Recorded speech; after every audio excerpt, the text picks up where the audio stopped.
ga al'ummar jihar Kano baki ɗayansu.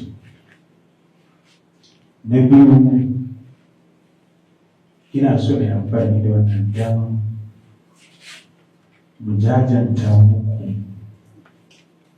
mu jajanta ma al'ummar jihar Kano saboda yin tunanin da ya samu sakamakon zanga-zanga da aka yi a wannan jihar tamu,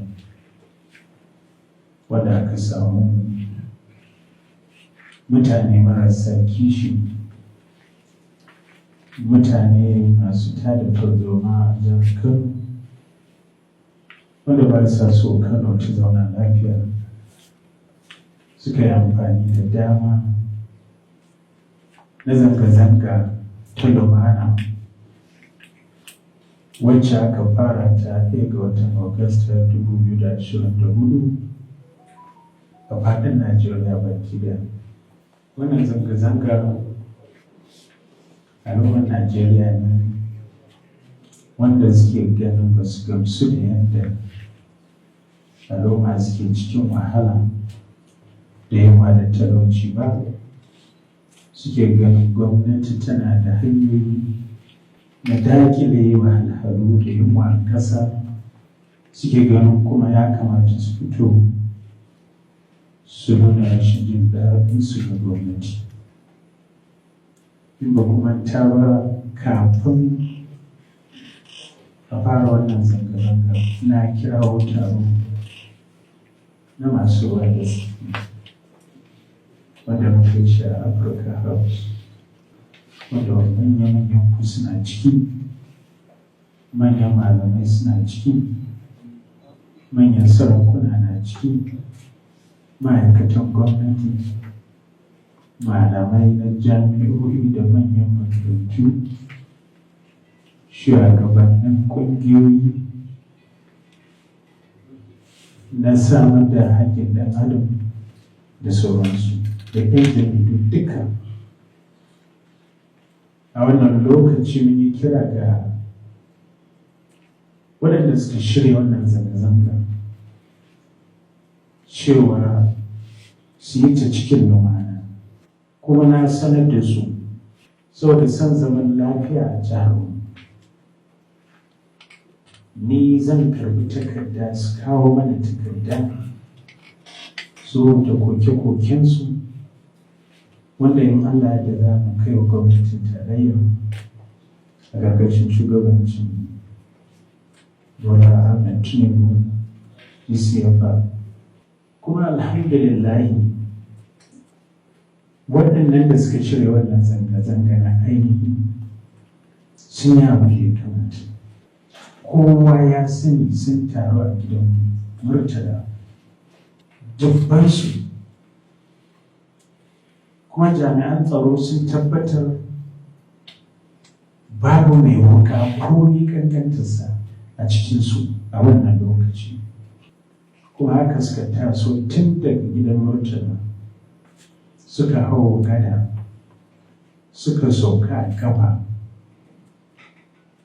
suna zikiri suka shigo wannan gidan gwamnati. Kuma kowa ya ga irin cincirin da suka yi a kofar gidan gwamnati, ba tashin hankali, ba fada, ba zai. Kuma suka zo da takardarsu kafin a shigo nan gida a gaya wa gwamna ya fita.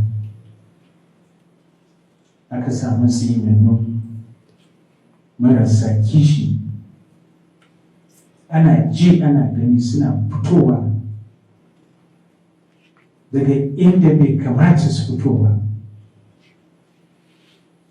da zuwansu suka fara afkawa su kansu waɗannan masu zanga-zangar ta lumana, suka kuma afkawa jami'an tsaro, wanda kafin zuwansu jami'an tsaro duka kowa yana tsaye a natsi babu damuwa, kuma ana ji ana gani aka dinga kawo su a motoci. Daga wannan lokaci sai da aka yi awa 3 ana rantaba a gidan gwamnati, awa 3 ina nan muna zagaya muna karɓar wanda aka fasa kai wanda aka ji rauni a jami'an tsaro muna kai su asibiti. Kuma a cikin masu zanga-zanga ta lumana sai da wannan mutane suka ji musu ciwo, kuma jami'an tsaro na jefa musu tear gas. Abin mamakin su ma suna fito da irin wannan tear gas suna jefa police da sauran jami'an tsaro. Wannan ya nuna cewa dama shiri ne aka yi domin a cutar da al'ummar jihar Kano. A wannan yanayi sai da shashin jami'an tsaro ya kare, amma ba sai da sun harbi kowa sun kashe shi. Ana cikin wannan dama sun shirya gurare da za su je su sace abin sacewa su ƙone inda za su ƙone. So da haka muna fata za a ci gaba da irin wannan haɗin kai da hoɓɓasa da ake. Duk nan na ga kaso 98 'yan Kano ne, halaliyar Kano ne. Amma da wani gudu da ya wuce Kano. Yau ne Kanan da aka sani mun kasa ta arziki. Yau da ita ce take ta shiga cikin irin wannan abubuwan. To muna addu'a ga Allah subhanahu wa ta'ala ya ƙara kiyaye, ƙara kare mana wannan jihar tamu. Wannan magana ta tsaro da ne babu shakka ta sake ba mu damar zama mu sake tunani. Ba za mu dogara kan conventional security kawai ba, sai an samu community participation. Al'umma sai sun shigo cikin harkar tsaro, musamman wajen kare kasuwanni manya da ƙanana, wajen kare dukiyoyinku na manya da matsakaita da na ƙasa. Suna kaɗa mu shawarwar ko a rubuce ko a zo ta yadda za mu janyo mutane ‘yan ƙungiyoyi daga yadda ku za ku ci gaba da wannan yanayi na tsaro da kuka shigo da shi, da kuma yadda mu kuma a gwamnatance za mu dinga tallafa muku, ma'ana mai haɗin gwiwa.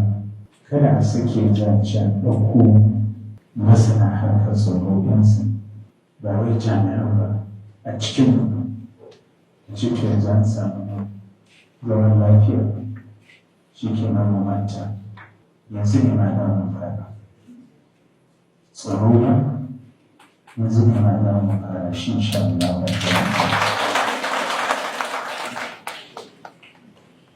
So muna fata za a ba mu haɗin kai kan wannan, da muna neman shawarwarin ku a kan hanyar da ya kamata a inganta shi.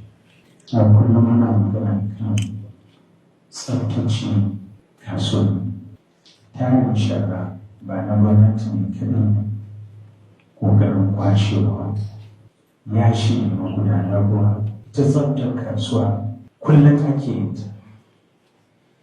So da kullum kana kwashe shara, kana tafiya gida kafin ka dawo ta sake dawowa. Za ka dole sai kun ba da haɗin kai.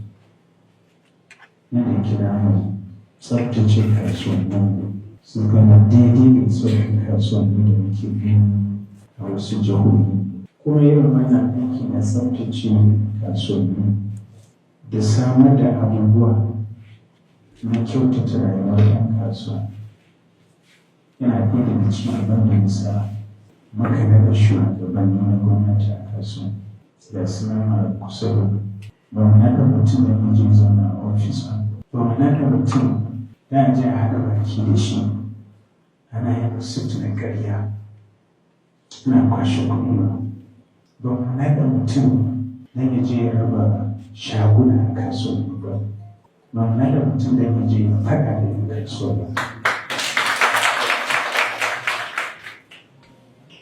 Man naɗa ne da ku zama wakilin gwamnati, wakilan al'umma, kuma dole dangantakar waɗanda muka naɗa ta zama mai kyau da 'yan kasuwa.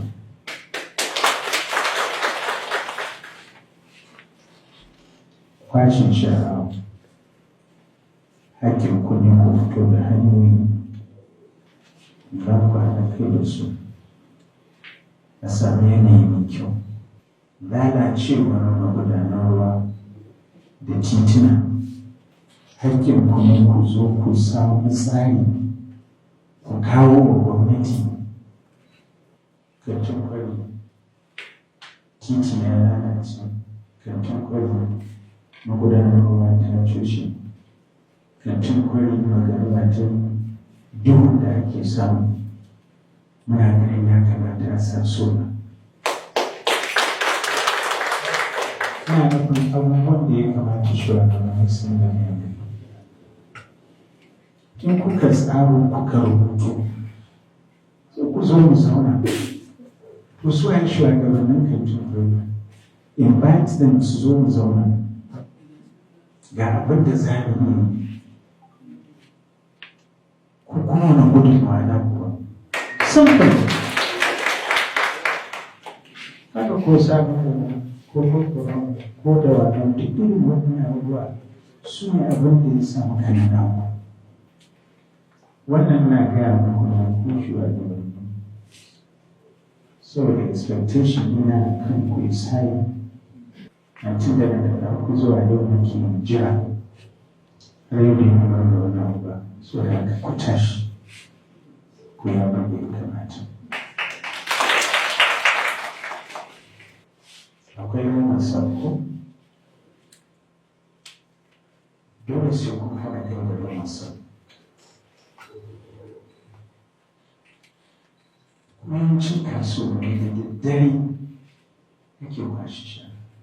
Shugaba ne kamata kowa ya tashi kan shugaba ya kamata ta zauna da kai za a yi. Mota ta shiga lungu da sako kana nunawa da mutanen kama a kwashe da a kwashe can.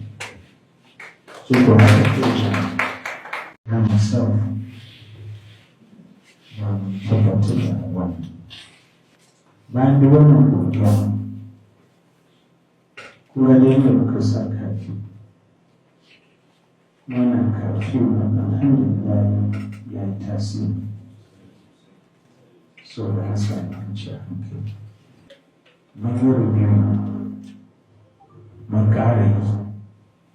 Yanzu kuma na da jiya muka yi taro da jami'an tsaro da suke jihar Kano.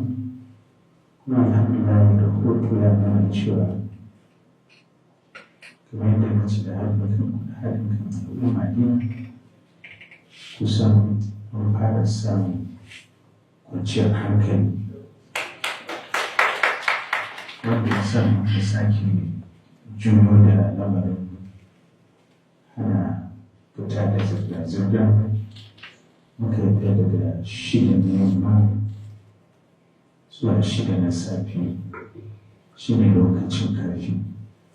Daga 6 na safe zuwa 6 na yamma shi ne da al'umma da su ta shiga kasuwanni a jiya duk inda ya kamata a samu wata.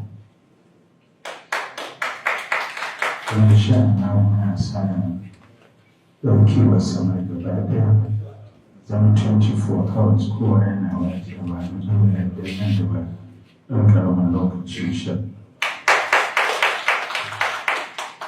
Ko a jiya da aka sassauta wannan doka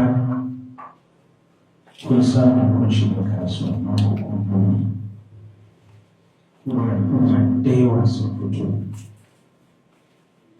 musamman masu neman abin da za su ci masu yin cefane sun shiga kasuwanni sun sai kayayyakin abinci. Muna gode muku da gurgura da ku sai da kuma kash labaran da muke samu na ƙara farashin kayan abinci da mana daɗi. So da idan an yi la'akari da ya gangin da al'umma sun shiga, to idan ba mu tallafa mun taimaka mun rike zuciya, to babu shakka bai kamata mu ƙara su wani abu a dai wannan yanayin da ake ciki ba. Kuma duk kantinan nan a rufe maske ba wai ajiya da muka sa aka dage, ba wai sabbin kayan abinci aka kawo marasa ne, balantana a ce kuɗin kawo su tireloli zuwa kasuwannin mayaka, wannan dai kayan abinci. To ai kamata ne a ce in ba a rage ba, an basu a farashin da suke, aƙalla wannan ya zama exhausted kafin wani lokaci. Kar mu manta wani bai ci ba da safe, bai ci ba da rana, bai ci ba da dare. Kar mu manta yana da mata, yana da yaya. Kar mu manta wannan matsalar tana ɗaya daga cikin abin da ya fusata mutane suka fito. Kar mu manta akwai future, to dole ne ƙara haƙuri. Kamar taron da su na fara. ‘Yan kasuwa kuna cikin wani ne, Allah ne kaɗai san da wani, sai ku da muka san abin da ya dame ku. Yanayi na siye da sayarwa a wannan lokaci abu ne mai wahala. Yau kuma da kiyayewa Ubangiji kamar da muke tabo da yansa. Da bisa tsautsayi sun shiga kantina, to asarar da za a yi wani har abada ba zai iya tashi ba, har ya koma ga Allah zai iya tashi. To kai da Allah ya taimake ka, ya kare maka wannan dukiya, ya rufa maka asiri, to abin da za ka biyu ne ka gode masa, ka ƙara gode masa, sannan ka taimaka wa al'umma, domin saboda su ya kare maka wannan dukiya. Kudin fulawa, kudin shinkafa, kudin masara, duka a jiya ina duba social media, hankali na ya tashi. Mutum ya ce ya tafi siyo kwanan fulawa, wani ya ce ya tafi siyo buhun fulawa, ko 60 ko 100, amma yana shiga ya koma 80 da wani abu. Karon wajen 20,000. Ana magana buran da iya dangane 20,000. Shekaran jiya na fita da yamma, na ji wata unguwa ta tsiya. Al'umma sun taru mana gaisa ana, sun ya fito da leda, leda. Kwata-kwata yana jin a leda marmaro. Gaba ɗaya manjan da yake da bai kai nan ba, bai fi nan ba, ɗan nan manja. Ƙoƙari yake yana nuna mu wannan na sai shi ɗari kaza, bai nuna da manja ɗari kaza, haka yake nuna. Ya kuma ɗauko wata leda ya karama ita ya nuna mun garin kwaki. Ya ce wannan za mu ci, wannan za mu ci. Shi ido na yana mutane na da shi ni ido na yana kan leda manzan da leda abin a kansa. Very sympathetic. Dala ne kaɗai sun wannan ɗan garin kwaki su ne za su ci da wannan lokaci. So abin da nake so dai nuna shi ne mu yi ƙoƙarin mu taimaki talakawa. Kuma mun gode Allah tun da muka shigo muke wannan duka. Kayan abinci ne da muke siya muna amawa. Kuma yanzu idan ya ƙara buɗewa, nan ɗin za mu ci gaba da shi yanzu in Allah ya da muna taimaka talakawa. Domin yanzu ne ake buƙatar wannan. Kuma yanzu ne za mu fito mu haɗa kai, duk waɗannan matasan mai ta kwashe su, mai ta koya musu sana'o'i, mai ta cin su. Za mu buɗe fannoni musamman harkar noman rani, daga nan zuwa da wucewar damuna. mun yi mitin za mu buɗe ƙasa ta noman rani dukkanin da matatsun ruwan suke Allah da sai mun buɗe sai mun tura mutane. To muna roƙo ga wannan gida na ku mai albarka. To ana da nuna da ya ƙoƙari a sassautawa al'umma musamman kan wannan farashin kaya daga yau nan har zuwa wani lokaci. Duk kayan da kake da shi wanda a cikin store a yi haƙuri da ribar da za a samu, a yi ƙoƙari a sayar mutane su samu su fara farfaɗowa. Sai da cikin dukkan Allah abin ya bunƙasa yadda ya kamata. Sai hawa farashin ya kamata rage shi. Ga shugaban hukumar yaƙi da cin hanci da rashawa ya zo ya ce min bayanin yadda abubuwa suke. Shi yasa na ce zo, shi ma bai da dama kuna da alaƙa da shi. To ya zo shi ma don ya damu. Kuma ba ma sanin ne da abin da samu mashkila. Ya yi da hanyar da abubuwa suke. Kuma ya da muna ganin cikin maslaha da samu a daidaita da yana da su ci gaba. Kuma talaka ne da su ne masu kwado.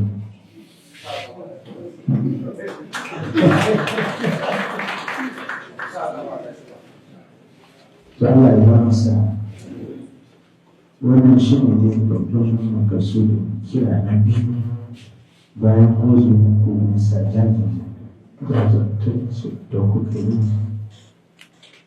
kamar da na bayani da kuma karfafa ku gwiwa na cewa gwamnati da ta da kai da ku a dukkan al'amuran ku musamman tsaro, musamman samar da abubuwan more rayuwa a kasuwannin kamar da nuna da su. Sai mu ce muna ƙara gode muku da bukatun alheri kuma za mu ba da dama rana ɗaya domin kina ƙara samun fahimtar na kuma wanda ke tsoron gwamnati da shigo cikin gaggawa domin a hannun kai da rage wannan raɗaɗi da al'umma suke ciki. To a shirin mutum saurana kuma ne abin da ya kamata na yi gudu suna Alhamdulillah, jawabi kenan daga bakin da jama'a gwamnan jihar Kano